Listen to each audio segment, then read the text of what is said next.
What's up, you guys? Welcome back to the YouTube Barber Academy. Now, the army is growing strong. We're almost at 100K and growing, and shout out to you guys who've been following your way all through the phases. And today is phase 3, how to cut the top.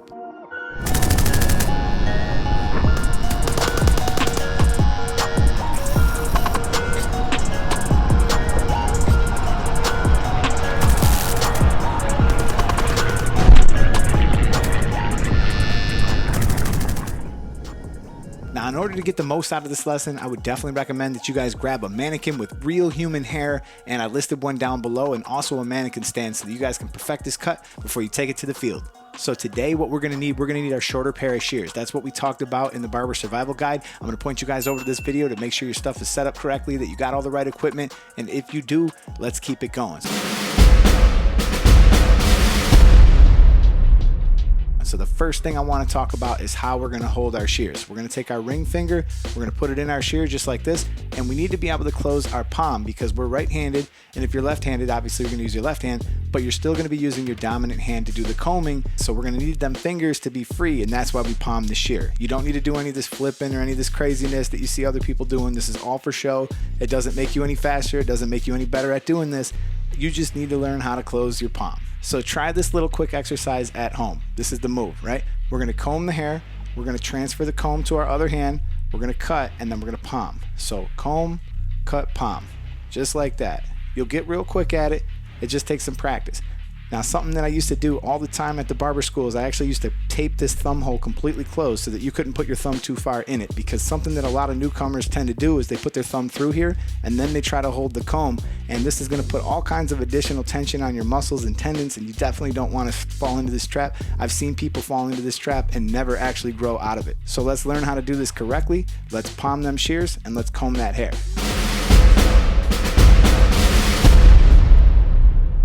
Now, before I go any further, there is something else I want to mention. These are right-handed shears. Now, there is a way to tell the difference. If you actually look at the shear, the adjustment screw is facing me. And the other thing that happens when I move my thumb, the back portion of the shear opens up, and that's the correct way it should work for a right-handed shear. Now, if I'm left-handed and I just simply flip these around, that's actually not what's happening. The front of the shear is opening it up and the back is staying still. So if you are left-handed, you do want to get a pair of left-handed shears.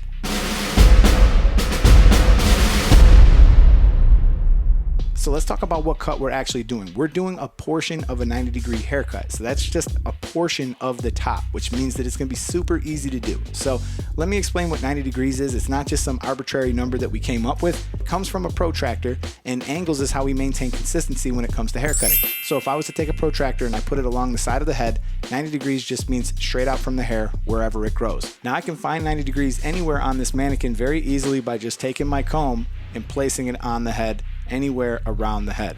Now this duct tape, we're gonna get to this in a second, but I just wanna be clear that if I have this comb here, right, and I tip it, now that's no longer 90 degrees, right?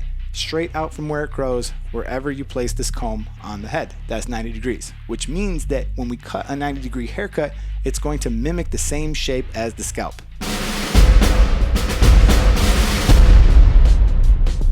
Okay, guidelines. There's basically two different types of guidelines. There's stationary and there's traveling. Now I'm gonna give you guys a tip that's gonna show you how to use both at the same time that can maximize your accuracy and maximize your efficiency in doing this haircut. Now, I've seen a lot of people post a lot of tutorials online that are super complicated, very hard to follow, even for myself, and I know what I'm doing. I've been doing this 20 years. Now, I can only imagine what somebody new watching somebody cut something really complicated must think. So, we're really gonna simplify this. I'm gonna make this super easy to learn, and trust me, this is a great technique that you guys can feel free to use, and you're never gonna have a problem with it. Obviously, a lot of you guys want to learn how to point cut. You want to learn how to texturize the haircut. You want to do the best work you can. I totally get it. But the one area that we don't want to texturize is we don't want to texturize our guideline, because we're trying to develop an easy guideline to follow. Why would I chop it all up and make it difficult to follow? I simply wouldn't.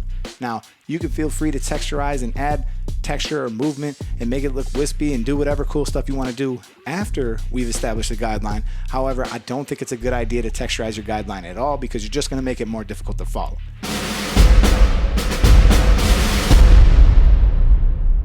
Why do I have duct tape on this mannequin? Okay, very simple.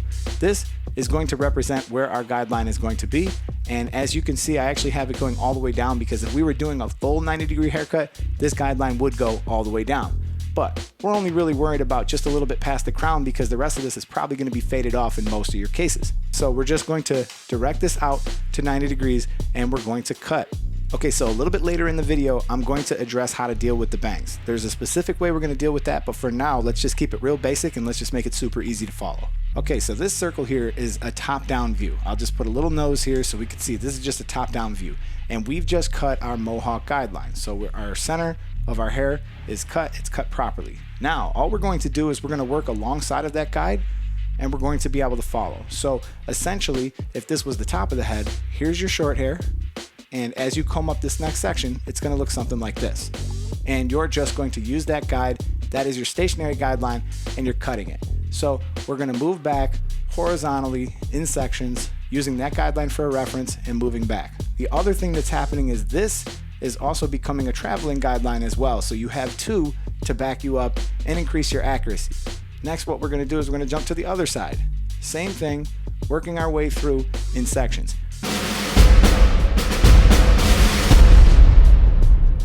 How big should our sections be? The rule of thumb is they should never be any wider than the width of your comb, so about the width of your comb.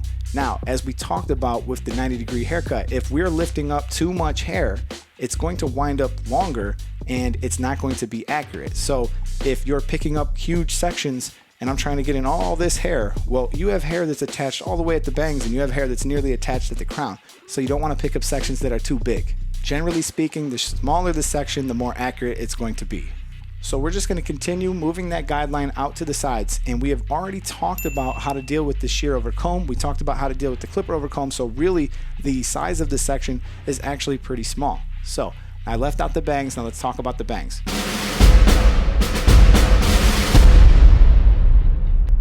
Okay, so real quickly, I'm going to show you an easy way to deal with the bangs. We left the bangs out of it, we cut the whole rest, and now we're just going to cut the front. So the first thing that I'll do is I'll establish whatever length I want it to be. I'll comb this hair down, I'll cut it straight across.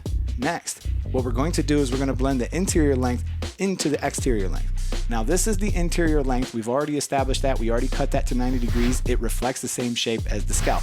Now, we have also cut the bangs and we've figured out what length they are, but when we hold them up, they're a lot longer. So you might actually see a section that looks something like this when you hold it up. Now all you need to do is direct your fingers out and blend this in. So we don't want to recut this. We definitely don't want to recut over here. Don't do that because you're going to wind up cutting the bangs again. All we need to do is we need to make them nice sections right in the front, just like you're seeing me do, and we're going to blend that interior length into the exterior length.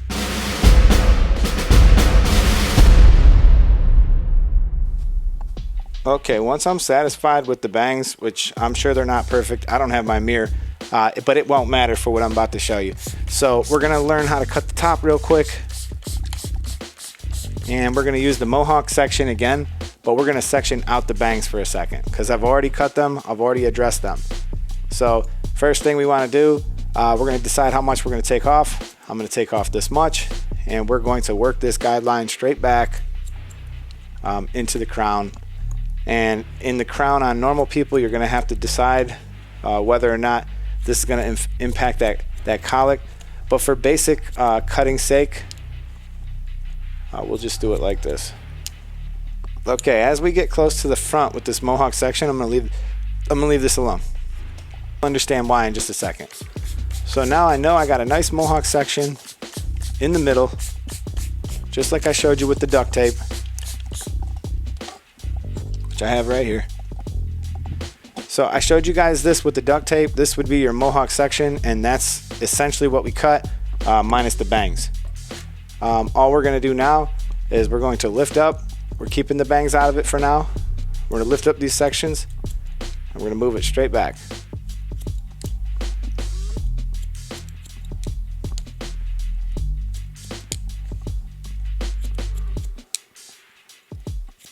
So staying back in that little row.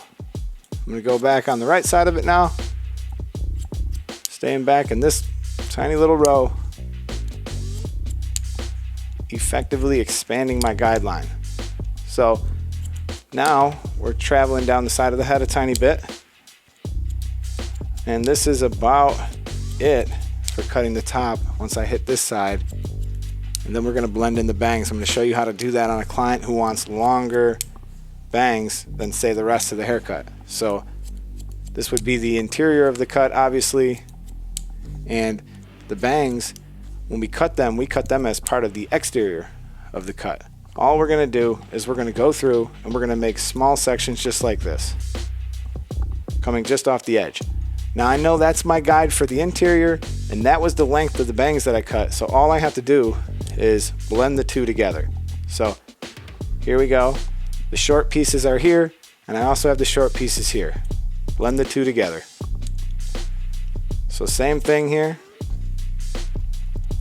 My short pieces are here, and my short pieces are here. Blend the two together. And that's going to be how you're going to blend your interior length to your exterior length. And if you've done this right, you'll notice that your bangs are not so thick anymore. They're going to blend a lot better. And now you can go through, you could add some texture if you need to break them up a little bit more, but you're not readdressing that length on the outside.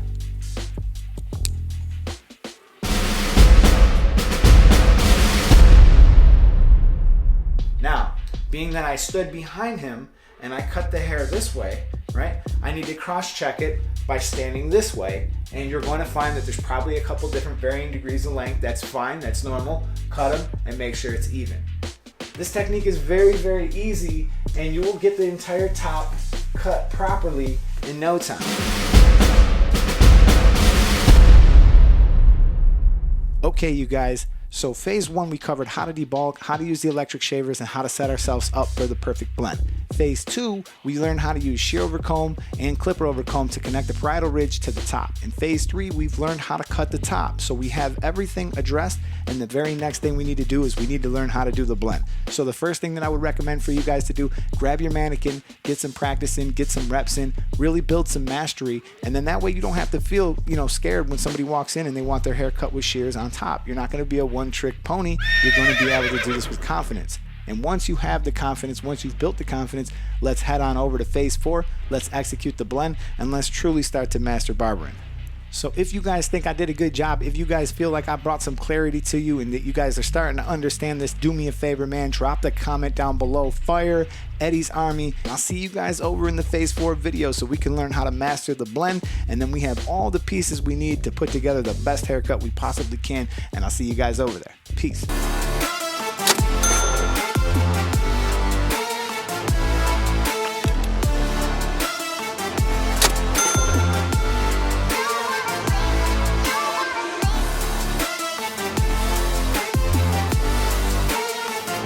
Rip it.